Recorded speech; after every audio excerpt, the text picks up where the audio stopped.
Hola, ¿qué tal? Muy buenas noches. 8:45, momento de las noticias. Mi nombre es Juan Carlos Sandoval y le presento nuestros titulares. Banco Industrial, siempre de tu lado, presenta los titulares.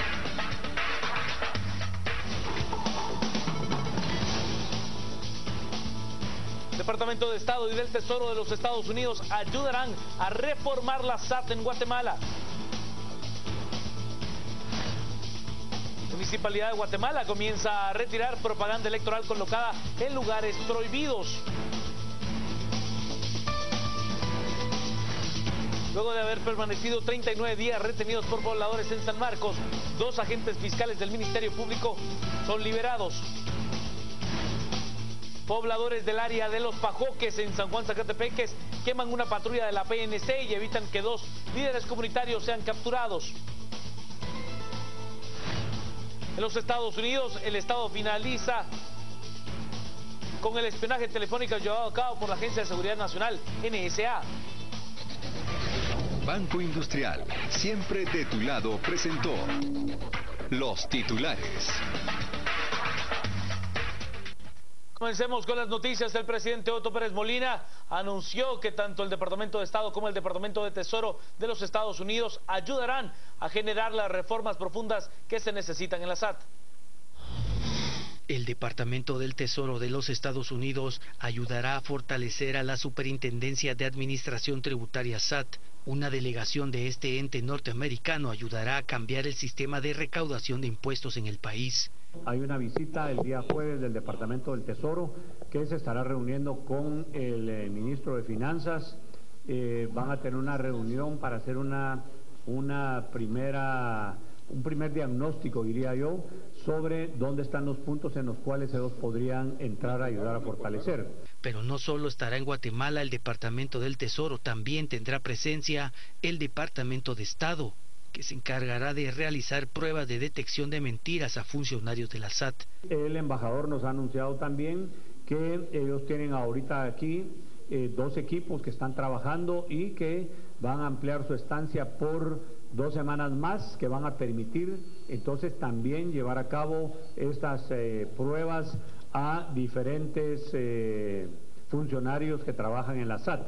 Esto nos va a permitir pues ir determinando la confiabilidad en cada uno de los funcionarios de la SAT para lograr por medio de esto entonces ir encontrando el camino adecuado para el fortalecimiento de esta institución.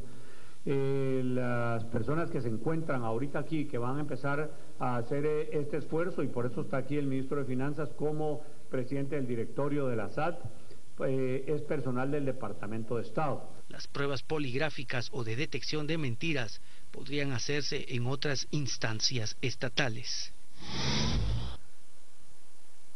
Contarle que en el anuncio oficial sobre la ayuda que brindará el gobierno estadounidense estuvo presente el embajador de ese país ante Guatemala, Todd Robinson. Él aseguró que la asistencia y asesoría se enfocará en transparentar la recaudación tributaria y en dotar a la SAT de las herramientas necesarias para contrarrestar la corrupción.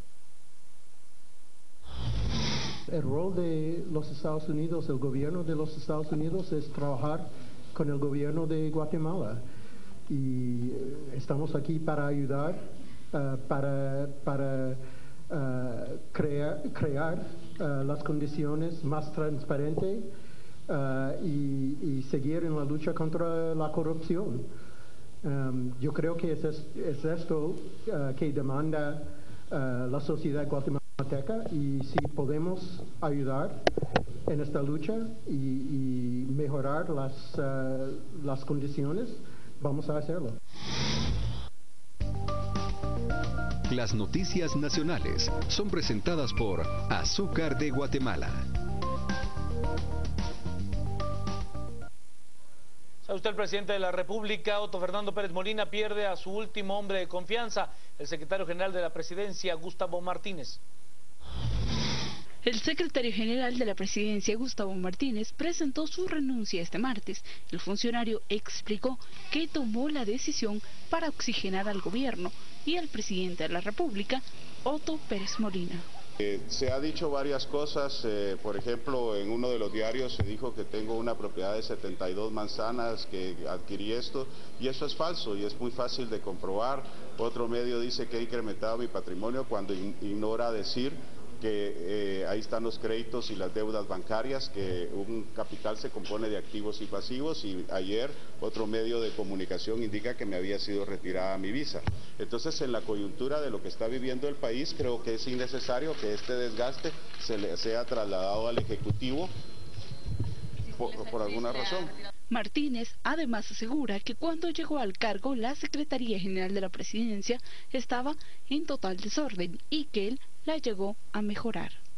En el caso particular mío la presento por voluntad propia, que estoy muy seguidor de los ejercicios democráticos y creo que los países avanzan, y lo que está sufriendo Guatemala ahorita es un avance en ese ejercicio democrático.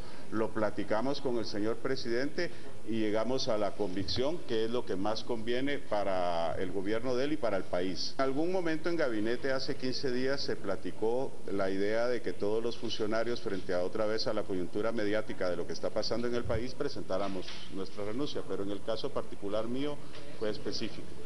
Gustavo Martínez es yerno del presidente Otto Pérez Molina. Ha trabajado como miembro y secretario del Comité Ejecutivo del Partido Patriota. Además, integró en 2014 la nómina de candidatos para ser magistrados de la Corte Suprema de Justicia, pero este no fue electo por el Congreso. Para el analista Renzo Rosal de la Universidad Rafael Andívar, la salida de Gustavo Martínez acrecenta la crisis del presidente Otto Pérez Molina. Lo de la salida de Gustavo Martínez, digamos, creo que es un golpe muy fuerte, porque estamos hablando de el secretario general de la presidencia, un militar igual que Otto Pérez Molina, muy cercano, tan cercano que su yerno. Entonces, que salga él termina siendo el último actor del núcleo duro del presidente, que se mantenía, digamos, leal de alguna forma. Creo que aquí pretende mucho ejercer presión con esta acción. Se cumple en buena medida una decisión no tanto del presidente sino del gobierno de Estados Unidos, que seguramente, así como sucedió con otros miembros del gabinete que han salido en los últimos días, estos personajes han estado tan metidos en casos de corrupción que inclusive seguramente no tiene visa, y todos este tipo de acciones obedecen entonces a una presión externa, la necesidad de salir del lastre, de salir de esa escoria que ha estado muy cercana al presidente, para de alguna forma que Otto Pérez Molina gane algunos días, gane algunas semanas para mantenerse aún a flote. La Municipalidad de Guatemala ha comenzado a retirar la propaganda electoral colocada en lugares prohibidos. Toda aquella propaganda electoral que los partidos políticos han colocado en parques, jardines, árboles y en general áreas verdes está siendo retirada por elementos de la Municipalidad de Guatemala, debido a que esto está prohibido en la ley. La misma ley electoral y de partidos políticos en su artículo 223, también el reglamento de la ley electoral y de partidos políticos, artículo 67, y también el acuerdo municipal 15-2011, tipifican entre todos estos y es el fundamento y la base legal para poder retirar esta publicidad. Nosotros lo mencionamos, les dimos de plazo hasta el día lunes y agradecemos también al 90% de los partidos políticos que escucharon este llamado de los vecinos y retiraron la publicidad partidaria. El partido líder ha sido el que no ha hecho caso en retirar la propaganda de lugares prohibidos. En este momento nos encontramos retirando la publicidad que no fue retirada por parte de los partidos políticos, y la vamos a trasladar en su momento, después de documentar todo lo que hemos retirado, a cada sede de partido político de la propaganda que nos encontremos en las calles, colocada en árboles, colocada en jardines, cimentada en las áreas verdes y jardines de los vecinos de la ciudad capital. Y asimismo agradecemos el llamado de los vecinos a través del 1551 y los diferentes medios de comunicación en donde han trasladado sus quejas y sus comentarios con respecto a este tema. La Munihuate realizará este trabajo en las 22 zonas de la capital. Las noticias nacionales fueron presentadas por Azúcar de Guatemala. Pausa, al regresar más noticias. Quédese con nosotros, estamos a las 8:45.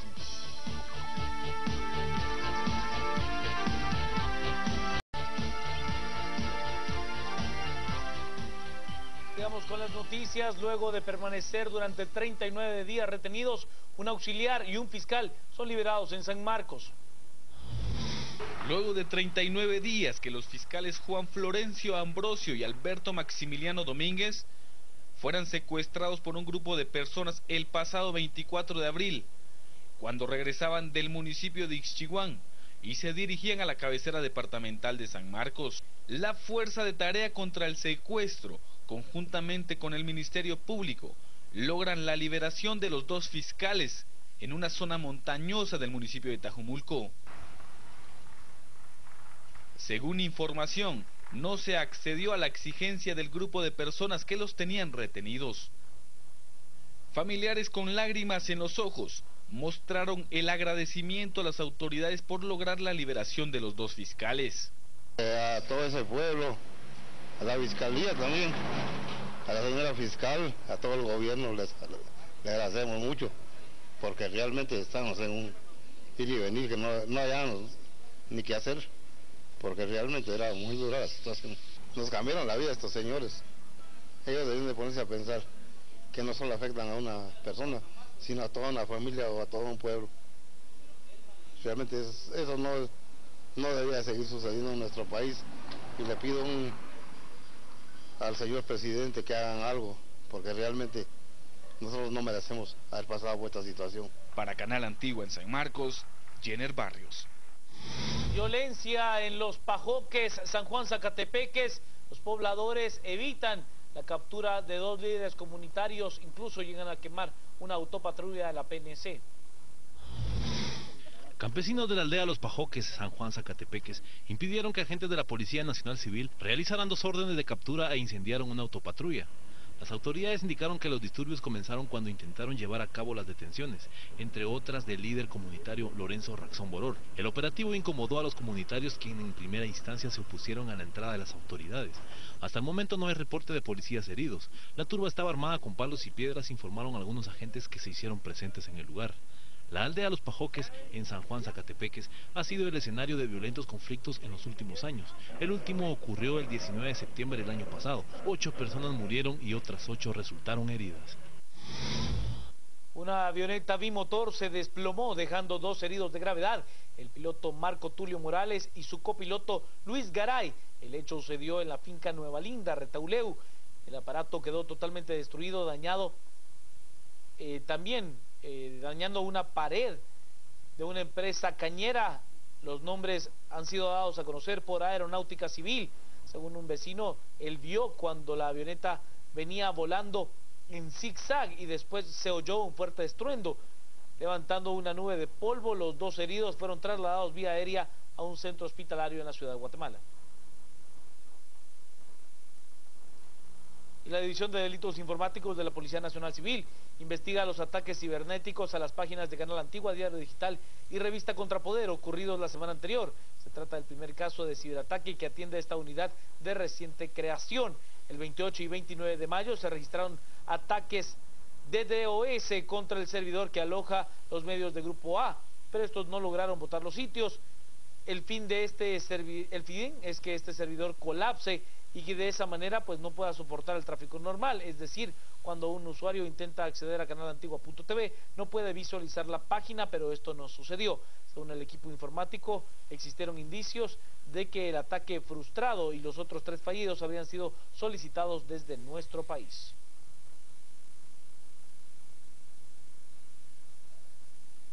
He contarle ahora que un grupo de sexoservidoras han pedido poder organizarse en un sindicato. Un grupo de sexoservidoras pertenecientes a la Organización de Mujeres en Superación se presentaron al Ministerio de Trabajo para solicitar que sea conformado un sindicato de trabajadoras sexuales. Samantha, representante de la organización, dijo que lo que se busca es acabar con la discriminación, abuso y acoso contra las prostitutas de las calles. Una de las condiciones dignas que nosotras queremos son lugares donde podamos exigir y demandar que los dueños y encargados de negocios ya no nos sigan explotando, que hayan lugares donde nosotras las reconocemos como lugares de trabajo sexual que ya no sean más cerrados. Nosotras como trabajadoras sexuales tenemos lugares donde nosotras ejercemos el trabajo sexual. Esos lugares han sido cerrados desde el año 2009 empiezan a cerrar los lugares donde nosotras reconocemos como lugares de trabajo sexual. A raíz de eso, nosotras eso es lo que queremos. Esa es una de las tantas razones por las cuales queremos que el trabajo sexual sea legalizado. Ante tal petición, la viceministra de Trabajo, Elsa Ábalos, indicó que en los próximos días se instalarán mesas de diálogo para discutir sobre la creación del sindicato. Estas con acompañamiento de la Procuraduría de Derechos Humanos, Procuraduría General de la Nación y Ministerio de Salud. En este caso, pues estaríamos esperando de recibir la solicitud de ellas, a ver qué tipo de sindicato ellas quieren constituir, tomando en consideración pues que es importante evidenciar que hay algunos requisitos básicos que el Ministerio de Trabajo necesita para tener estatutos claros que definan cuáles son las necesidades o las acciones o el propósito en sí de lo que es el sindicato mismo. Pues esperaríamos nosotros entonces recibir a las personas para ver qué tipo de solicitudes se establecen ellas.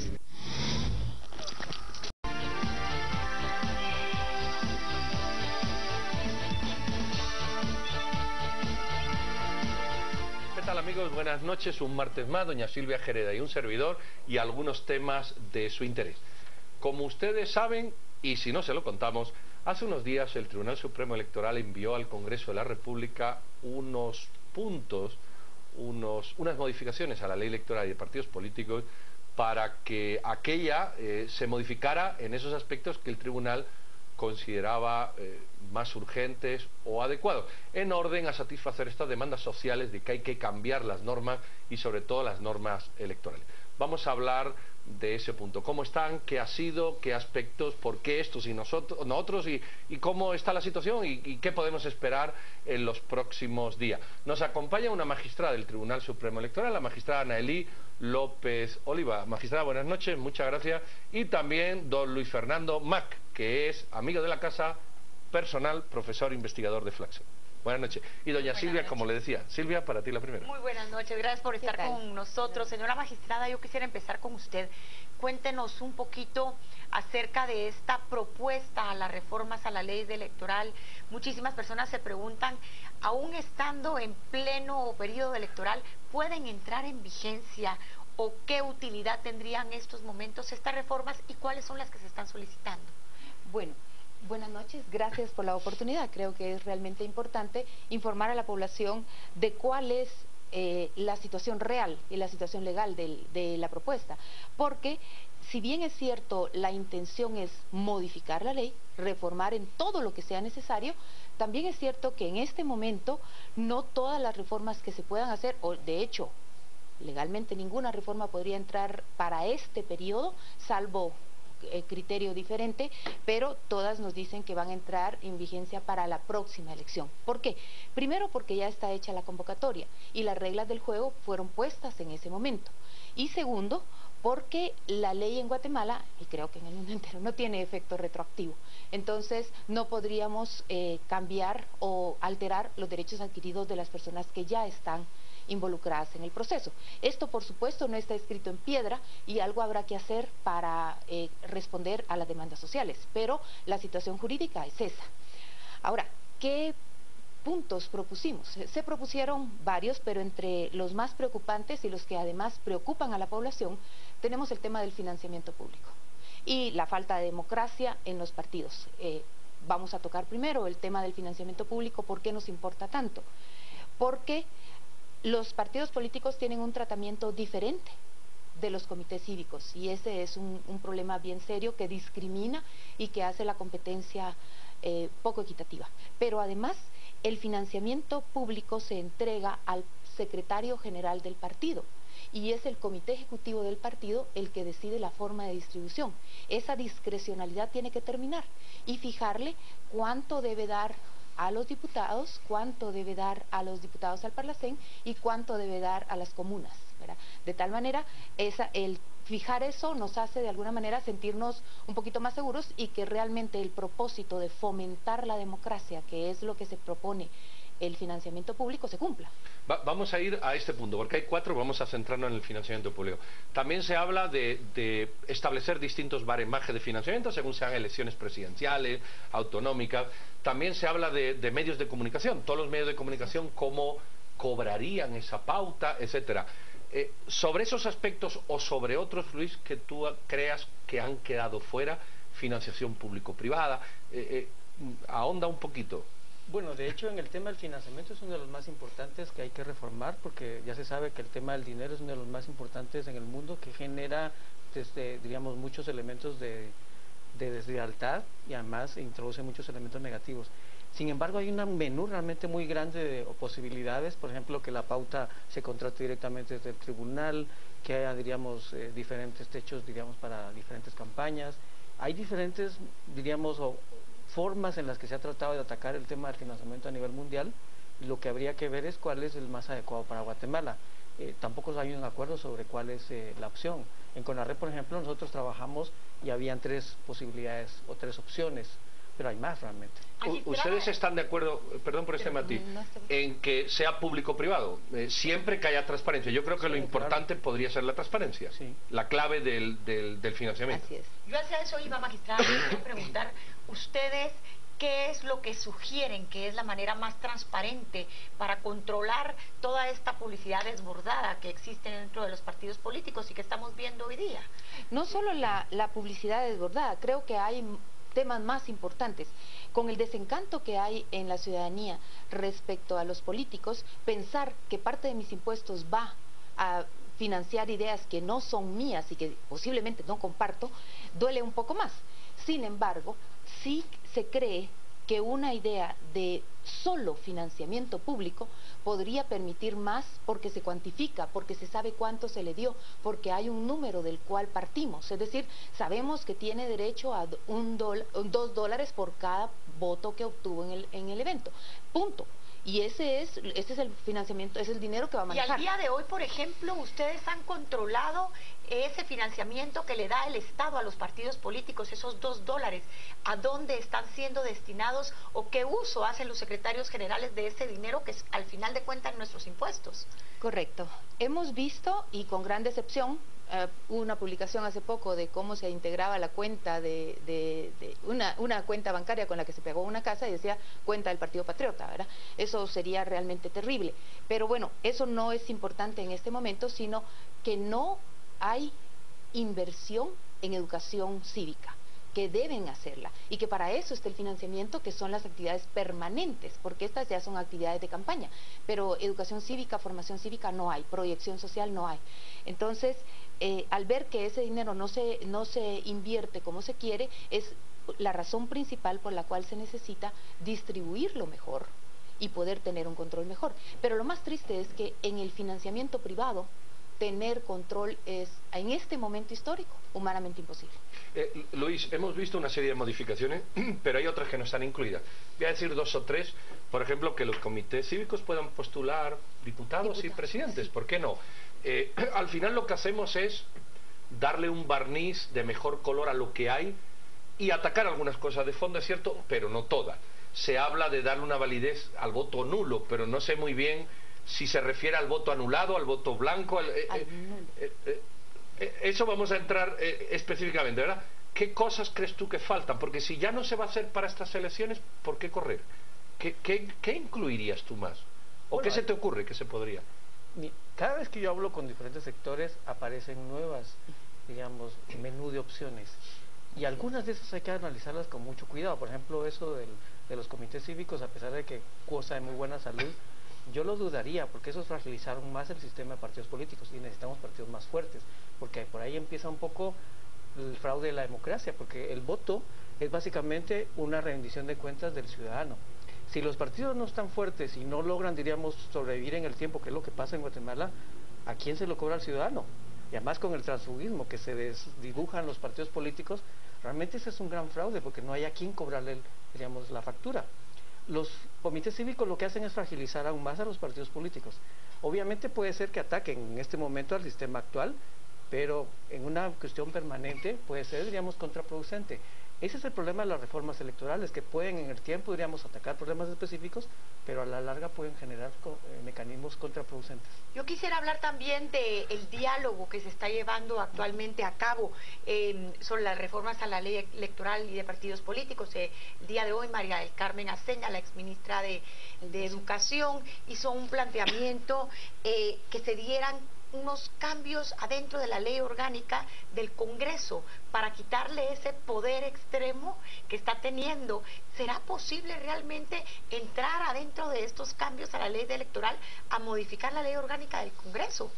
Yo diría tengamos cuidado, porque si cada persona va a llegar con su bandera y cambiemos esto y cambiemos el otro y la ley de minería y quitemos esto y quitemos el otro, tenemos que concentrarnos y tener una agenda definida. ¿Qué es lo que queremos ahorita para resolver la crisis actual? Con una agenda cerrada podemos empezar a trabajar, pero yo sí creo que el Congreso no va a estar dispuesto a ceder sus derechos en este momento para que nosotros podamos tener mejor opción de modificar nuestra legislación. ¿Y cuáles deberían de ser los 3 puntos medulares sobre los que se deben hacer las modificaciones?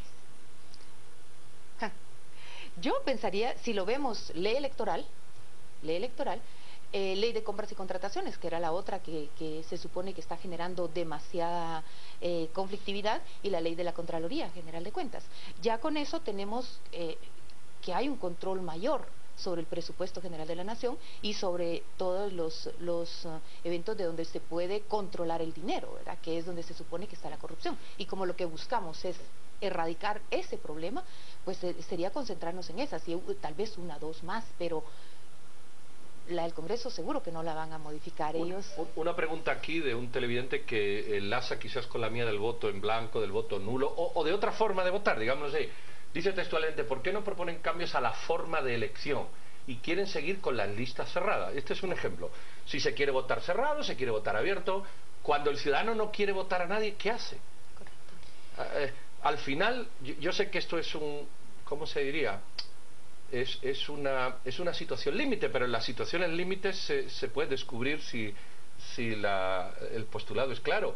Con un solo ciudadano que vote en el país, uno se elige presidente.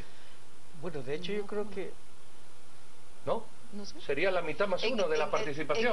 En este momento el problema es que la ley no le da valor a ninguna otra clase de voto más que el que se dé de conformidad con lo que se le postuló, ¿verdad? El menú no me gusta, tiene ajo, tiene lo que sea, no me gusta y lo quiero dejar no lo quiero usar. Entonces se debe tener... No lo quiero usar, pero hay un... perdón que la interrumpa, pero sí hay un incentivo perverso. No lo quiero usar, pero me lo van a imponer.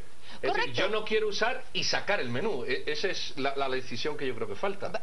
No lo quiero usar y ahí está su menú, lléveselo. Yo no lo quiero, deme la oportunidad de votar nulo, pero porque el otro caso es votar en blanco, que tampoco vale nada. Ninguno de esos dos en este momento vale nada. Pero ¿por qué no se cambia eso? Correcto. O a otra manera? Está en las propuestas.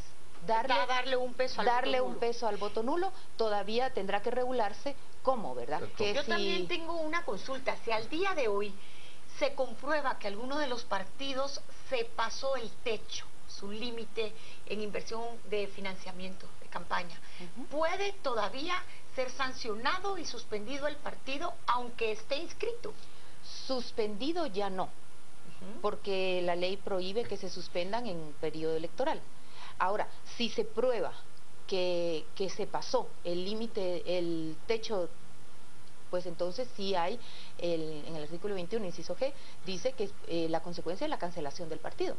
El tema es, se puede ahorita, si ahorita se descubre, ahorita va a ser. Es decir, como es durante la campaña, y ahorita estamos en campaña, y alguien ya se pasó, y porque no se ha logrado establecer si se pasó o no. Bueno, nos presentaron 200,000 quetzales, que fue todo lo que gastaron en la Asamblea General de un partido que recién se hizo, que es humanamente imposible. O sea, 200,000 quetzales es una gran mentira, pero ¿cómo hacemos para decirles que eso es mentira? Si son ¿Y entonces qué pasaría con este partido? Habría que cancelarlo, porque de conformidad... ¿Y el candidato puede participar o no? No, porque si el partido está, el vehículo para llegar a una elección es el partido.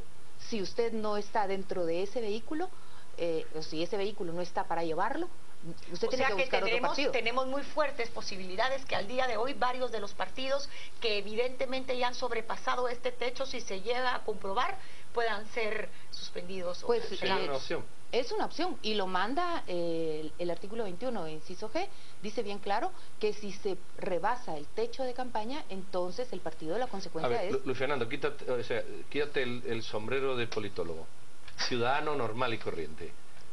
¿Cuál es tu opinión de una ley electoral y de partidos políticos donde, yo voy a decir lo que creo, luego si no tú me lo quitas, donde hay monopolio de partidos políticos, hay un oligopolio político, donde los partidos políticos abusan del Tribunal Supremo Electoral, donde el Tribunal Supremo Electoral no puede sancionar más allá de mantequilla porque no pasa de otro sitio, y donde todo lo que estamos viendo, el reclamo ciudadano es, miren, déjennos elegir, pero no seleccionar del menú que nos ponen. Como ciudadano, ¿cuál sería tu reacción? Bueno, por supuesto, la reacción de la mayoría de los ciudadanos, y eso es parte de la crisis, es de una profunda decepción. Por eso es que en el 2011 Mirador Electoral habla de que votamos pero no elegimos, porque en la práctica el ciudadano es el menos importante, a pesar de que la democracia supuestamente es el que tiene el poder.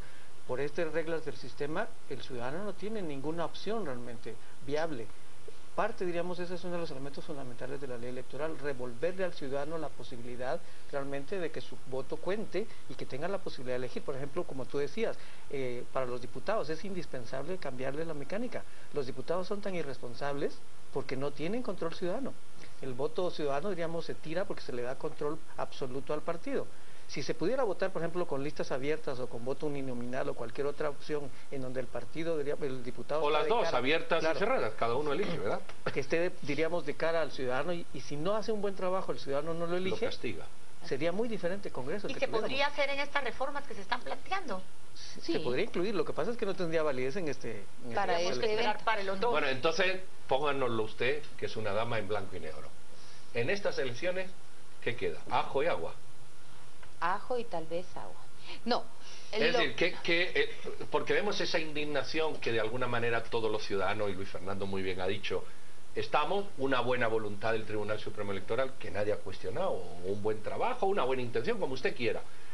Pero al final uno dice, bueno, llega el 6 de septiembre, ¿y qué? Dicho así y salvo que nazca un Mesías o que venga alguien nuevo que realmente arrase con todo el voto decepcionado, pues podríamos tener un cambio diferente. De lo contrario, yo creo que esa opción del voto nulo, de darle un valor al voto nulo, que a la larga sería, si gana, tenemos otras elecciones inmediatamente o hay una nueva convocatoria en tanto tiempo, estamos pensando si viola o no viola derechos adquiridos.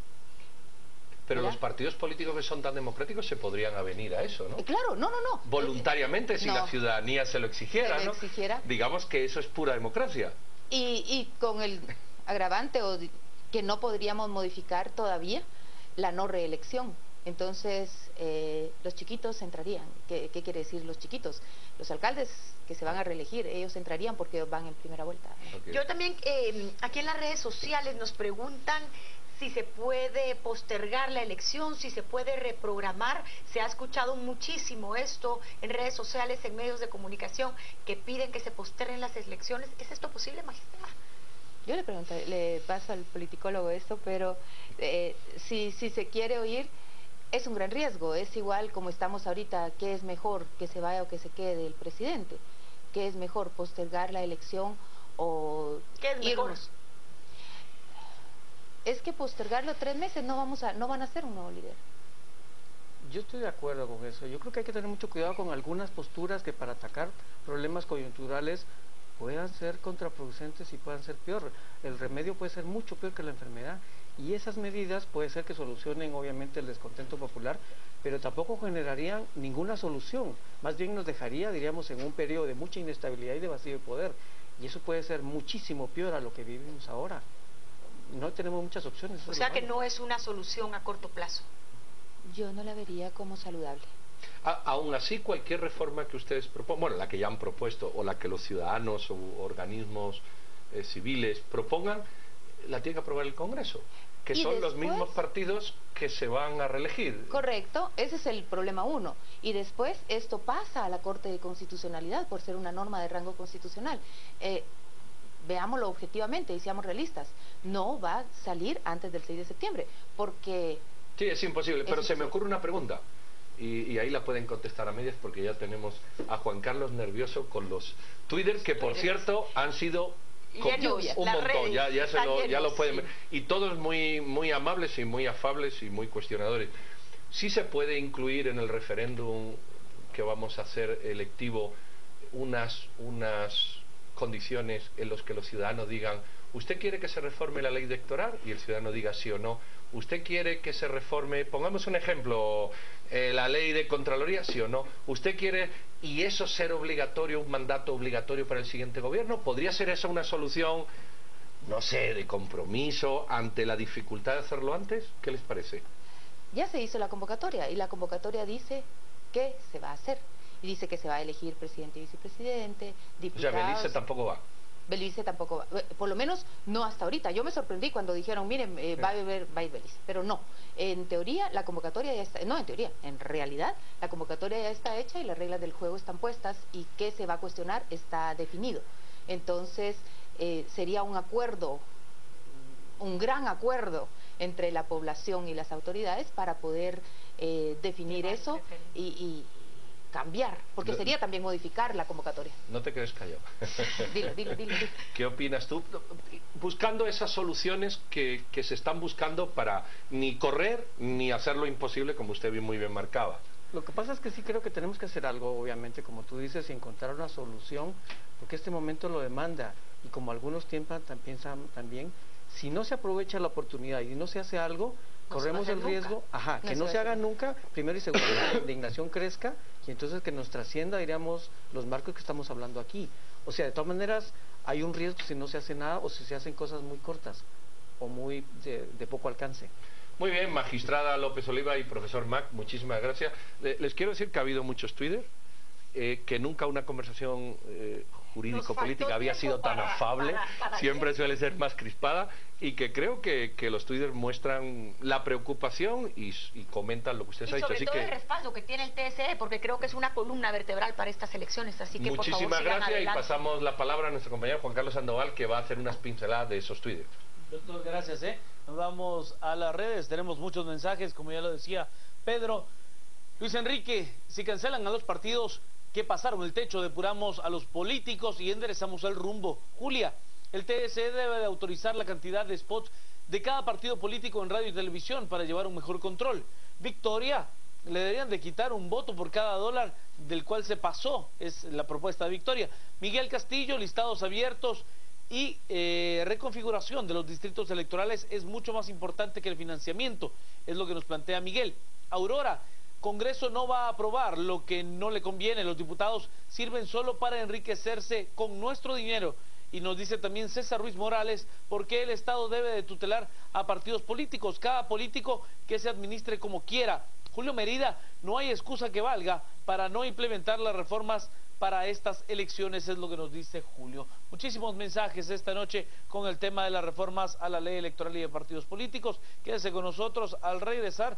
Por supuesto que tendremos una segunda entrevista. Recuerde, a las 10 p.m. el análisis y el debate estará a cargo de Philip Chicola y Hugo Novales. Volvemos.